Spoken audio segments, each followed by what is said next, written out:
اللهم صل على سيدنا محمد الفاتح لما أغلق والخاتم لما سبق ناصر الحق بالحق والهادي إلى صراطك المستقيم وعلى آله حق قدره مقداره.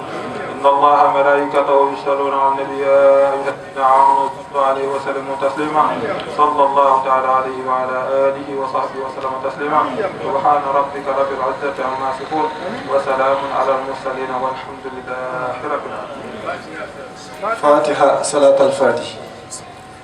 Oui, demain un contentement en me présentant comme coordonnateur de la journée annuelle de prière de 12 Kamil de Bargny, Djibril Djeri Samba. Oh, c'est un événement marquant qui nous donne tellement de satisfaction annuellement parce que c'était la 13e édition que nous venons de célébrer aujourd'hui dans la fierté et l'enthousiasme.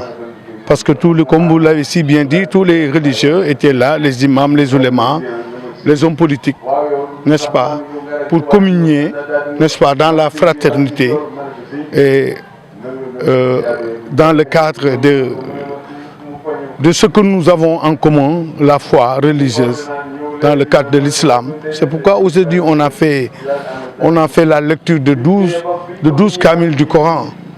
Donc c'est pour dire que Bargny est une ville de longue tradition coranique. Comme vous le savez, dès 1864, le Saint-Homme, entre autres fidèles compagnons de Cheikh Omar Foutiyou Tall, Mame Thierno Yoro Ndiaye, s'installa à Bargny et enseignant le Coran et les sciences y afférentes à un niveau académique. De sorte que si aujourd'hui Dieu nous donne les 12 Kamil à Bargny qui constituent, n'est-ce pas, la carte d'identité de Bargny. Parce que quand on parle de 12 Kamil, à travers le Sénégal et le monde entier, on dit ah, ça c'est Bargny. Pourquoi? Parce que c'est ce terroir fertile qui, n'est-ce pas, a enseigné le Coran très tôt au moment où, pour apprendre le Coran, on avait tellement de difficultés. Parce que non seulement il n'y avait pas le matériel adéquat, parce qu'il n'y avait pas de livres, assez de livres concernant les sciences islamiques, mais Bargny a joué un grand rôle en formant presque tout le Sénégal, n'est-ce pas, et la sous-région africaine, qui est l'Afrique occidentale française en son temps. Oui, ça nous l'avons fait. Pourquoi? Parce que le Sénégal n'a jamais eu la chance d'avoir un président de la République qui maîtrise ce qu'on appelle les finances publiques, qui maîtrise ce qu'on appelle l'assainissement des finances publiques. Parce que pour pouvoir assainir des finances publiques, il faut savoir ce que c'est que les finances publiques.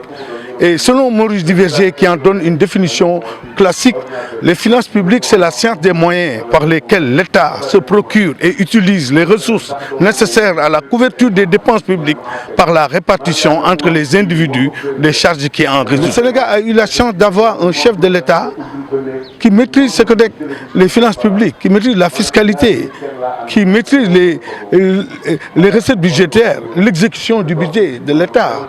À ce titre, donc, il est tellement bien placé pour redresser les finances publiques, assainir les finances publiques. C'est pourquoi la reddition des comptes est une demande sociale.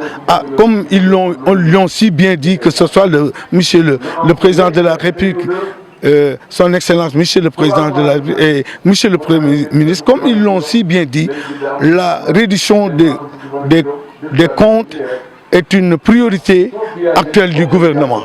Et sans reddition de comptes, n'est-ce pas, il y a un laisser-aller au niveau de l'État.